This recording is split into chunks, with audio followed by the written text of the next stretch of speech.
of this, how they are not on the same page at this point? Well, I think it gives me the opportunity to reflect on the work that we have done over the course of the last several weeks in judiciary, and of course, most importantly, this last week, having the evidentiary hearings and asking good questions and also presenting where we stand.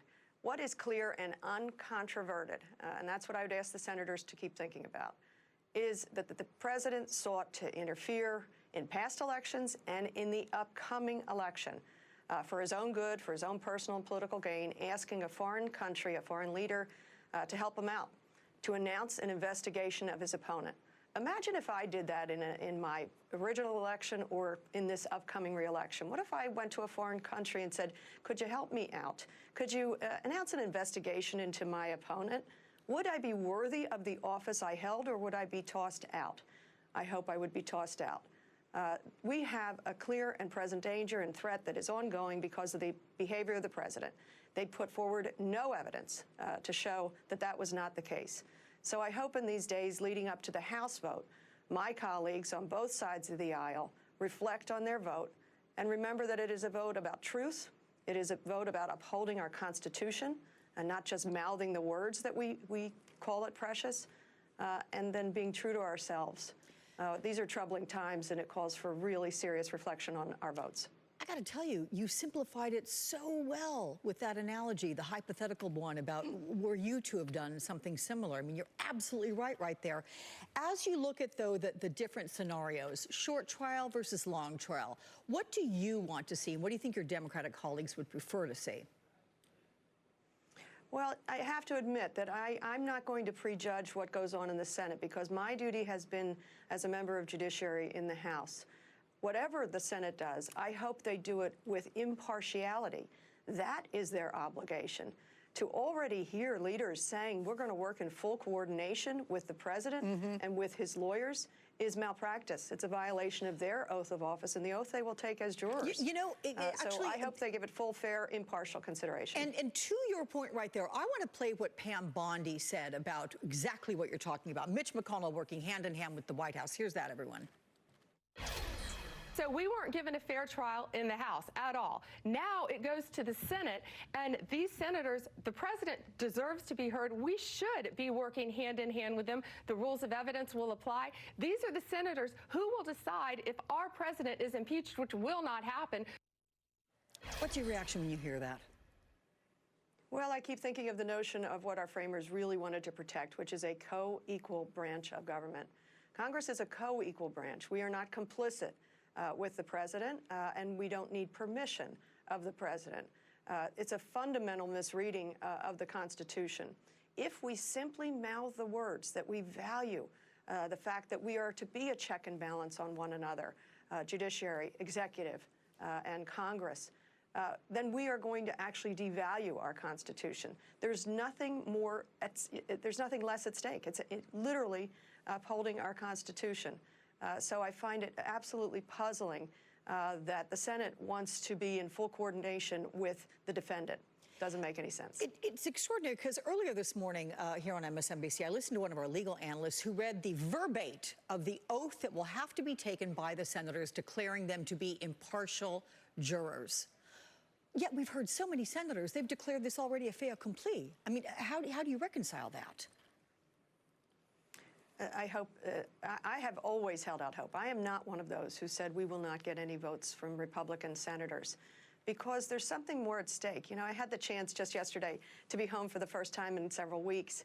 I got the chance to hold my two new grandchildren, one of whom is 7 weeks old and one who is 2 weeks old. And I just sat there thinking of this generational duty that we have. I'm so privileged to have worked on the Judiciary Committee during this time. It's a sad privilege, but I couldn't tell you how much more important it is for my grandchildren and your grandchildren and the future generations. I cannot imagine that senators will go into that vote lightly. I hope they don't.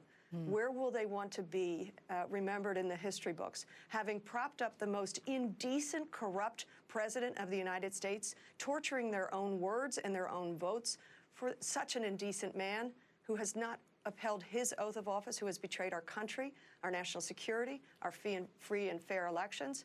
Or will they want to be remembered for having voted for truth and for the American democracy? I can't imagine that it's any less than that. As you were going through the 14 hours of the Judiciary Committee hearings, what was going through your mind? What did you think of the House Republicans and their interpretations of facts? Just sort of the behind-the-scenes reflection that I have had. Over the course of these weeks, my team, my staff, both in district and in D.C., have been trying to help me prepare so that I'm as precise and accurate and fair as possible under these circumstances. And the whole judiciary colleagues and their staff, we were united silently. We didn't have to express it for the good of the country. And I contrast that with what I saw happening on the other side of the aisle, specifically in our hearings. They were united in defense of one man, not worthy of their words and their actions, and in defense, I guess, of themselves and their political standing or their reelection. The divide could not have been more grand.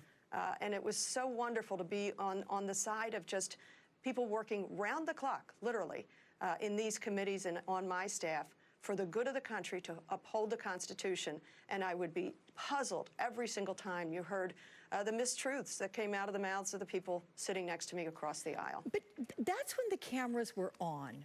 What about when they were off? Did you ever interact with your colleagues from across the aisle? Did any of them privately admit to political theater? No, I did not have that kind of interaction privately. Obviously, when we would break we had very little breaks, but when we would break, it would really be to go back and to confirm what we were doing and making sure we were as precise and fair and accurate as we could be. I had some interactions with a particular member of the committee doing some media, and we had very nice conversation about family and faith and things like that. And then yet the person goes right on the media and mouths the words that support a president who does not deserve their support. You know, your colleagues, Congressmembers Denny Heck and Zoe Lofgren, joined me yesterday. They told me that some Republicans have said privately to them that they would like to vote to impeach this president, but he thinks they're afraid to do so. What about you? You're a Democrat. You're in a state that Trump won. I mean, can you relate to that fear from this president that he will call them out? Can you explain why they may think that way? I can't. First of all, Zoe Lofgren and Denny Heck, fabulous members, right? Much more senior to me in their service, and so they might have more of these conversations. But obviously, we're seeing the political fallout and people worried about the wrath of the president. I have to say, I don't know whether it's just who I am or the district I serve, but I compartmentalize it completely differently. I don't care what the president thinks of what I'm doing. I care what I think. I care about my own conscience. And obviously, the wrath of this president falls on anyone. Think of what he did in terms of the young woman who's Times Person of the Year in his petty challenge. Exactly. 16 years old. Greta, 16 years old, a masterful young woman who cares about the threat to our planet, up against a bully who cares nothing for the threat to our planet.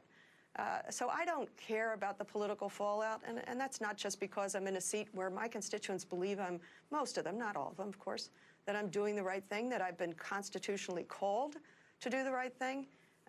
I hope people can divorce the political. I know it will be a challenge for some in very tough seats, but why are you here? If you're here only to save your seat, if your vote only reflects self-preservation, I'd say get a new line of work. I very much respect the path that you are on, ma'am, Congresswoman Madeleine Dean, and also congratulations on the 2-week-old and 7-week-old grandchildren. That's the best. Enjoy that. Thank you. Well, joining me right now, Elena Treen, White House reporter at Axios, and Natasha Bertrand, national security correspondent at Politico and an MSNBC contributor. Ladies, welcome to you. All right, Natasha, you just heard the conversation I had with Congresswoman Dean. What's your takeaway from that? Yeah, so I thought the most interesting part of that was when you were